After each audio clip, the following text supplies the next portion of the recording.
Olá a todos, chamo a todos bem-vindos para mais um vídeo do nosso canal Luterana de Interlagos.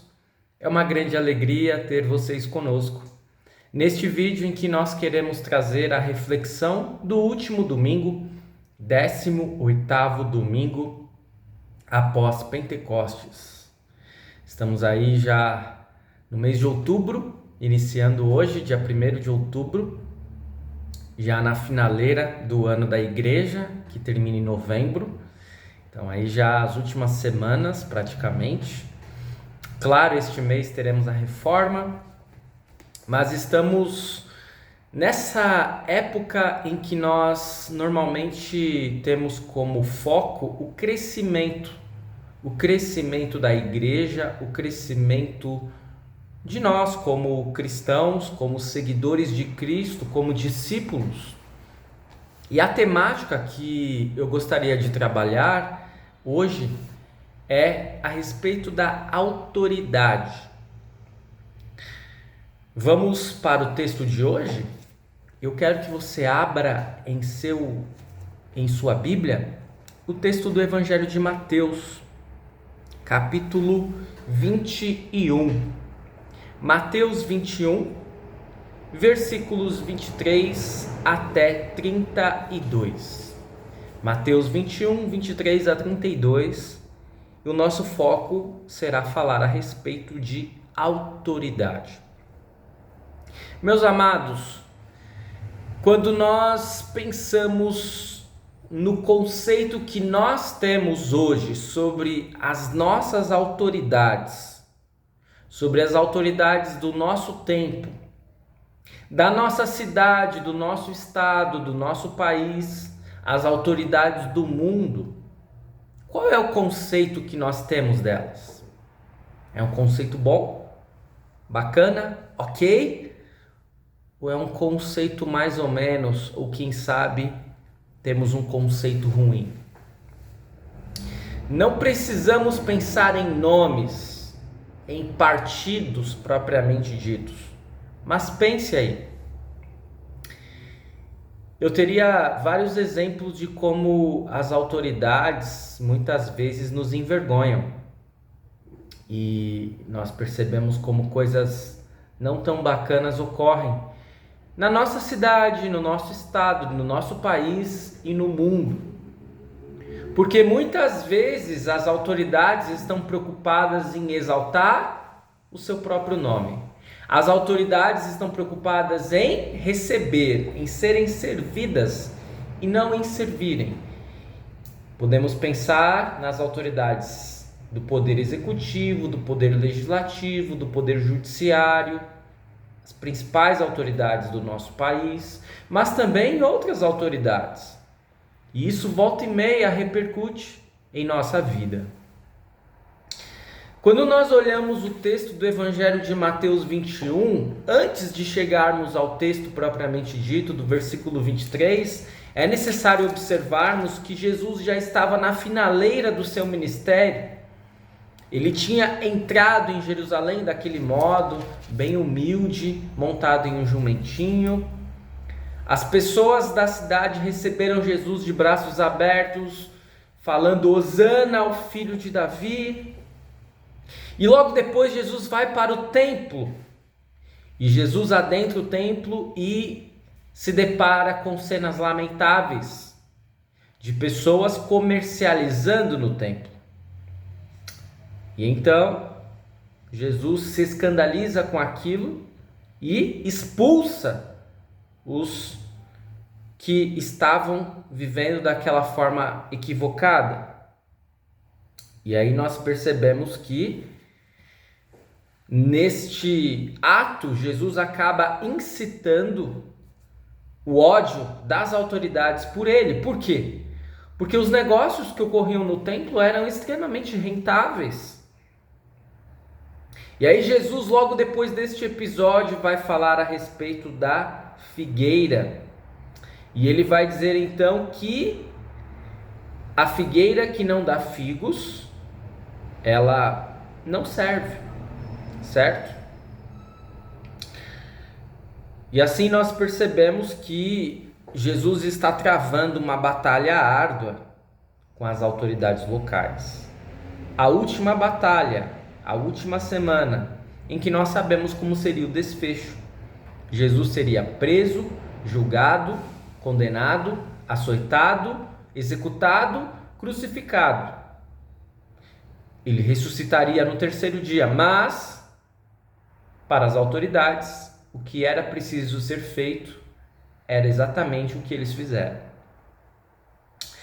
Diante de todo este exposto a respeito das autoridades, do nosso conceito sobre as autoridades do nosso tempo, e do contexto em que Jesus ele está entrando em embates com as autoridades locais da época de Israel, vamos chegar então ao texto propriamente dito.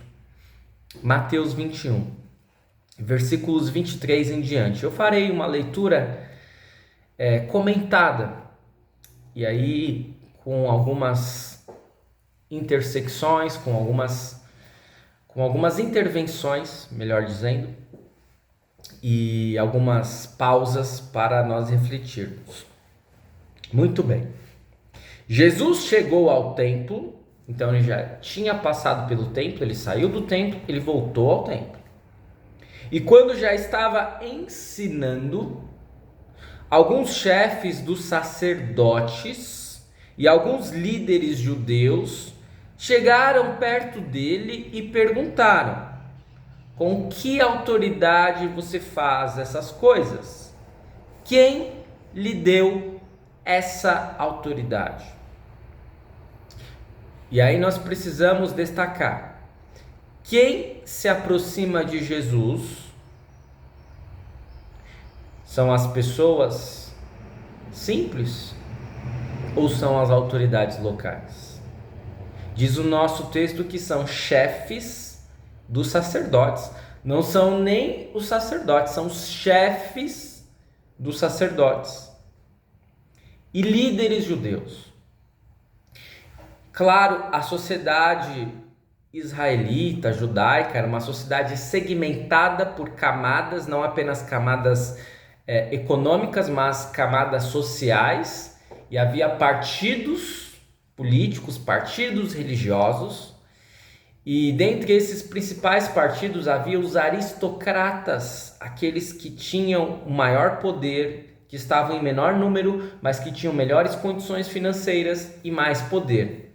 E normalmente estes estavam associados aos saduceus, que normalmente estavam em oposição aos fariseus, certo? Os fariseus eram os mestres da lei, que eram bem considerados pela sociedade, apesar de serem hipócritas. Os saduceus não tinham um bom conceito da própria sociedade local da época, mas eles tinham poder.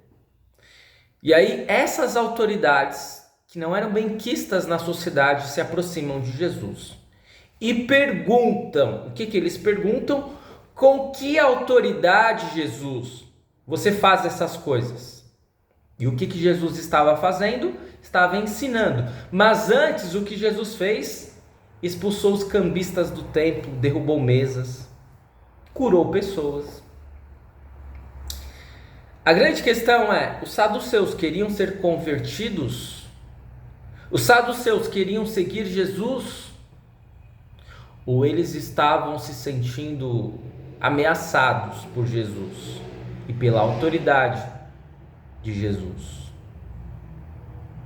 Acreditamos todos que esta segunda resposta é a mais assertiva, não é mesmo? Versículo 24 diz assim: Jesus respondeu: eu também vou fazer uma pergunta a vocês. Se me derem a resposta certa, eu direi com que autoridade eu faço essas coisas. Jesus, ele não é qualquer pessoa. Os saduceus não sabiam com quem eles estavam lidando, porque senão eles não tinham feito uma pergunta tão inocente, digamos assim. Uma pergunta com uma intenção muito clara. E quando eu digo inocente, não é inocente porque os saduceus eram bonzinhos. Inocente porque eles mal sabiam com quem eles estavam falando. Eles mal sabiam que eles conseguiriam, de alguma maneira, pressionar Jesus, se Jesus é o mestre dos mestres, o sábio dos sábios. Ele é a sabedoria encarnada. Por isso Jesus não responde à pergunta ignorante deles. Pelo contrário, Jesus responde com uma outra pergunta. Saduceus, autoridades, eu faço uma pergunta para vocês. Se me derem a resposta certa, eu direi com que autoridade eu faço essas coisas. E aí, aquele que pensava que estaria encurralando Jesus, acabou sendo encurralado. Respondam, quem deu autoridade a João para batizar? Foi Deus ou foram as pessoas? Jesus pergunta a eles. E João aqui é o primo de Jesus, João Batista, que já havia sido morto. E aí, as autoridades começaram a dizer uns aos outros: se dissermos que foi Deus, ele vai perguntar, então, por que vocês não creram em João? Mas, se dissermos que foram pessoas, temos medo do que o povo pode fazer, pois todos acham que João era profeta. Alguém poderia questionar, mas por que Jesus vem trazer João Batista ao assunto? Jesus, ele é superior a todos, inclusive a João Batista. João Batista já havia morrido. É uma questão interessante de analisarmos, de refletirmos. Por que Jesus traz João Batista ao assunto? Talvez pelo fim trágico que João Batista teve e que era iminente para Jesus. Talvez porque as autoridades locais trataram João Batista da mesma forma que estavam tratando Jesus. Agora é interessante, que os saduceus eles têm poder. Eles estão próximos dos romanos, que na verdade eram os principais detentores de poder naquele tempo em Israel. Eles têm dinheiro, eles têm recursos, eles têm tudo. Mas há algo que essas autoridades temem. E o que eles temem? E por extensão eu poderia dizer, ou poderia perguntar a você, quem as autoridades do nosso tempo temem? Quem o prefeito teme? Quem o governador teme? Quem o presidente teme? Quem os senadores, os deputados, os juízes, os promotores temem? Quem eles temem? Quem os saduceus temiam? O povo. Por incrível que pareça, a correia ou lado mais fraco é quem eles temem. Porque, na realidade, o povo não é o lado mais fraco. Quem dá sustentação de poder a alguém? É o povo. E por isso as autoridades temem o povo. E aí, eles dizem o seguinte: se dissermos que foram pessoas, temos medo do que o povo pode fazer, pois todos acham que João era profeta. Certo? Se dissermos que foi Deus, ele vai perguntar, então por que vocês não creram em João? Eles estavam encurralados. E por isso, eles responderam a Jesus, não sabemos. E aí Jesus respondeu a eles, então eu também não digo com que autoridade faço essas coisas? É curioso esse texto, Como Jesus ele é sagaz, ele é sábio. Ele não dá aquilo que eles queriam que Jesus desse a eles. Porque se Jesus dissesse, a autoridade com que eu faço essas coisas vem de Deus, eles acusariam Jesus de blasfêmia. E iriam apedrejar Jesus, prender Jesus, matá-lo, ali, naquele momento. Se Jesus dissesse que a autoridade que ele fazia essas coisas era do povo, das duas uma, ou o povo ficaria com Jesus e as autoridades acabariam perdendo novamente, ou Jesus também estaria em maus lençóis. Portanto, se Jesus respondesse a pergunta que eles queriam responder, provavelmente Jesus não ficaria bem. Por que que Jesus não respondeu o que eles queriam? Não foi apenas porque Jesus não queria dar a resposta que eles queriam. Não foi apenas porque Jesus não queria perder uma discussão, mas porque não havia chegado o momento de morrer. Dos versículos 28 a 31, nós temos uma impressão que Jesus quer provocar essas autoridades. Vejamos se não. Diz assim, Jesus continuou: "E o que é que vocês acham disto? Certo homem tinha 2 filhos. Ele foi falar com o mais velho e disse: 'Filho, hoje você vai trabalhar na minha plantação de uvas.' E ele respondeu: 'Eu não quero ir.' Mas depois mudou de ideia e foi. O pai foi e deu ao outro filho a mesma ordem. E este disse: 'Sim, senhor.' Mas depois não foi. Qual deles fez o que o pai queria?" Perguntou Jesus. E eles responderam: "O filho mais velho." E então Jesus disse a eles: "Eu afirmo a vocês que isto é verdade. Os cobradores de impostos e as prostitutas estão entrando no reino de Deus antes de vocês." E aí? Jesus está ou não está provocando essas autoridades? Com qual intenção Jesus faz isso? Será que Jesus não queria demonstrar que eles estavam cegos pelo poder, pelo dinheiro, pelo status, pela influência, e não estavam percebendo que o mais importante estava diante deles e eles não estavam reconhecendo?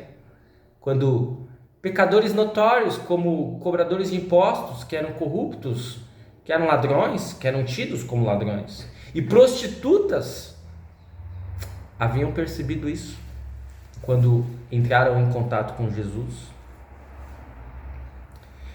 E o nosso texto termina da seguinte forma: "Pois João Batista veio para mostrar a vocês o caminho certo, e vocês não creram nele."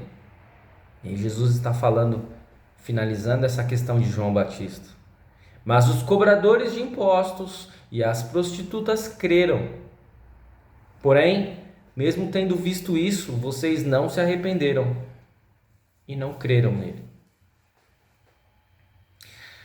Uma pergunta que eu faço a vocês: Jesus está aprovando o que as prostitutas e os cobradores de impostos faziam?